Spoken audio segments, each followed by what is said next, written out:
Аруларымсыз хайырлы көннәр, хөрмәтле авылдашлар. Менә кичә Югары Баграш ширкәвенә колоколларның установлениасы ителде. Бүген менә артист Вячеслав килде, Җәй шәһәре районы благочины. Һәм инде менә колоколларны хәзер авылга шаң тавышларын таратабыз, Алла бирсә. Артист Вячеслав, әйдәгез.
Ничек артист Вячеслав? Да, бик яхшы, бик яхшы. Бик яхшы. Ну, то есть звук такой мощный, хороший.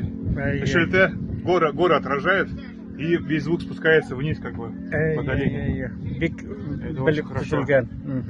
Расположение хорошее, то есть звук он идет, накатывается, и он не уходит, он как бы возвращается обратно. Получается, как будто в куполе, как в Казани. Это хороший звук. Аллаха шөкер.